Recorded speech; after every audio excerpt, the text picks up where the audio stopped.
अध्यात्म विज्ञान कोई धर्म या संप्रदाय नहीं है, ये स्पिरिचुअल साइंस है जो कुदरत के कानून पर आधारित है। ये विज्ञान पूरे ब्रह्मांड के सभी रहस्यों को उजागर करता है और जीवन के सभी पहलुओं को समझने के लिए एक नई दृष्टि देता है। इसी को आर्ट ऑफ विजन कहते हैं, दुनिया को देखने की एक नई दृष्टि, जो अध्यात्म विज्ञानी परम पूज्य स्वामी श्री कमलेशानंद जी के निर्देशन में सनातन सत्य का अनुसंधान कर हमारे जीवन को प्रकाशित करे। जय सच्चिदानंद। અને પછી સમાધિ હવે એ સનાતન સિદ્ધાંતો આપણે અહીંયા સત્સંગમાં સાંભળીએ છીએ, તરત એવા ફિટ નથી થઈ જતા, એટલે એ વખતે ફિટ થઈ જાય છે દર્શનમાં, તમે જેમ કહો છો એ પ્રમાણે પહોંચેલો છે, સમજાઈ પણ જાય છે, પણ ફરી પાછું ઘરે જઈએ છે કે હું યાદ કરવા જાઉં તો સત્સંગ સાંભળીએ છીએ ત્યારે યાદ આવે છે। બરાબર।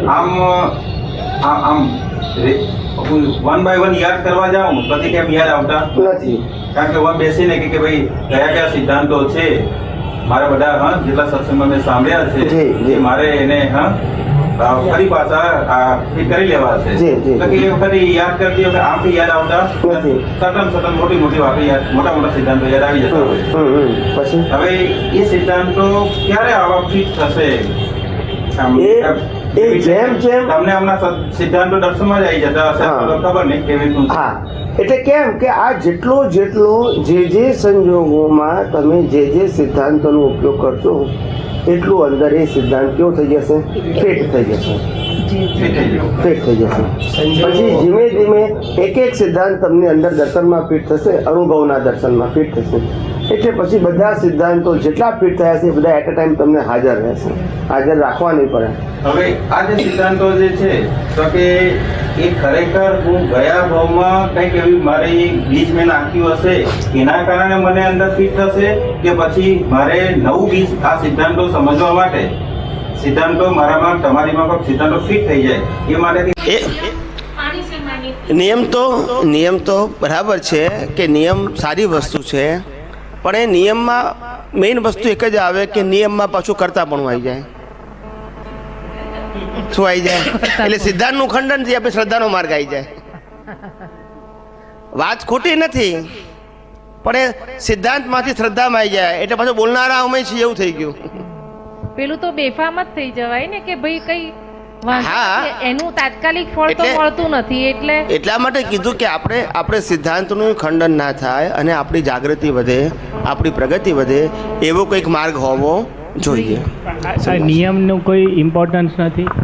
નિયમનું ઇમ્પોર્ટન્સ સામાન્ય ભાવે છે, પણ નિયમને પાળનારા આપણે છીએ ને, પણ એટલે ફાઇલ 1 ને તો ફાઇલ 1 પાસે તો કરે જેટલો નિયમ ફાઇલ નંબર 1 ના ઉદય કર્મમાં હોય એ તો માન્ય છે જ। હા, બસ એને કઈ આપણે નિયમ વાળો માણસ અનિયમિત થઈ જાય એવું કહેવાનો આશય નથી, પણ એટલું ધ્યાન રાખવાનું કે નિયમ વાળો માણસ જે નિયમ પાળે છે એ એની સ્વતંત્ર શક્તિ નથી, પણ પ્રકૃતિના ઉદય કર્મમાં આવો નિયમ પાળવાની શક્તિ લઈને આવ્યો છે।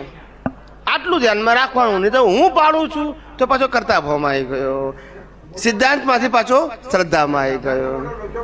એટલે આ તો કહું છું હું તમને, આ માઇનસ માર્ક બધું આમાં જ થાય છે ને, બધું સારી વાતો જોઈ કે સહી કરી નાખી બરાબર છે એટલે માઇનસ થઈ ગયા। પણ હા, નિયમ પડાય તો સારું એવો ભાવ રાખવો, એનો આપણને વાંધો નથી, સમજાય છે? નિયમ પડાય, કોઈ પણ સારો નિયમ હોય તો આપણાથી પડાય એવો ભાવ હોવો જોઈએ, એમાં વાંધો નથી, ખ્યાલ આવી ગયો ને? પણ નિયમ પડાય અથવા તો ના પડાય એમાં કરતા પણ હોવું જોઈએ નહીં, એ ઉદય કર્મ છે, પણ પેલો ભાવ છે એ પુરુષાર્થમાં ગયો। એટલે લાઇન ઓફ ડિમાર્કેશન મૂકી દેવાની કે ભાવ એ પુરુષાર્થમાં અને ક્રિયા એ પરિણામમાં, એટલે કોઈ સિદ્ધાંતનું ખંડન થાય નહીં। પૂછી લો। એટલે જ્ઞાન એટલે પ્રકાશ, શું કહેવાય? પ્રકાશ। જ્ઞાન એટલે પ્રકાશ। આ દુનિયાની કોઈ પણ વસ્તુ મને દેખાય નહીં તો હું એને આઈડેન્ટિફાય કરી શકું? ના કરી શકું।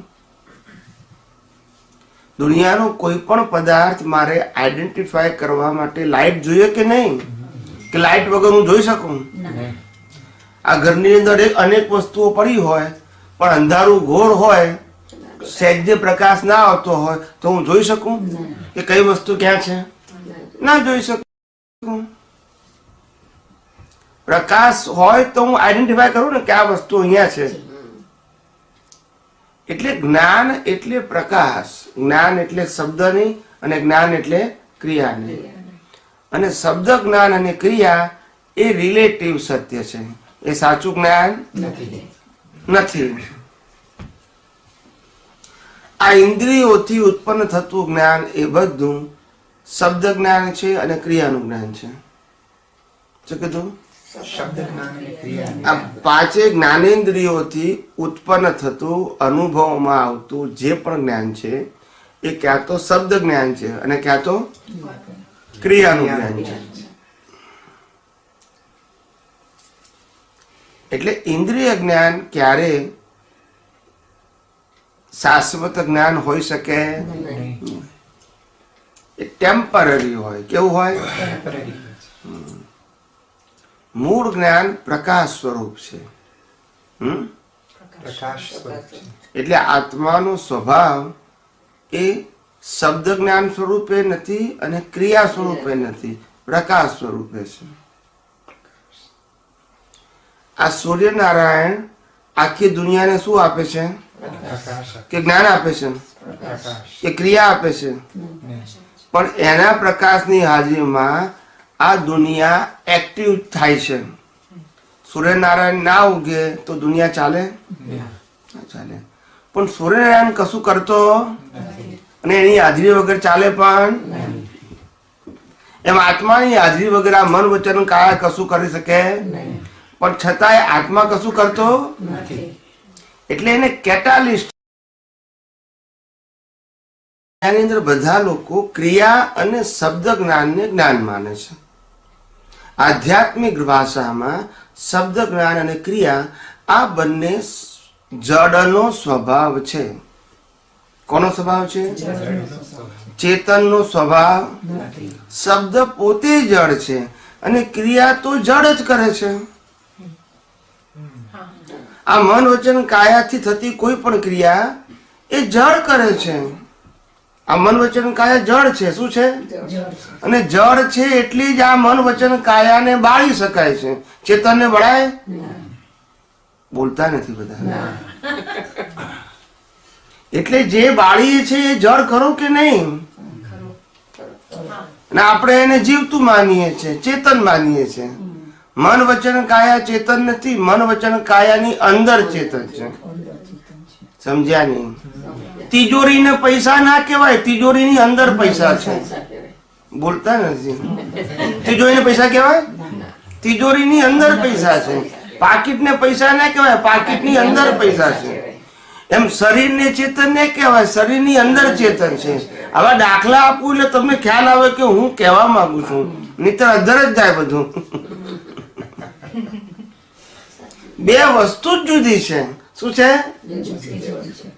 જડ ને ચેતન સ્વભાવે જુદા છે. કેવા છે? એ બંને એક હોઈ શકે નહીં.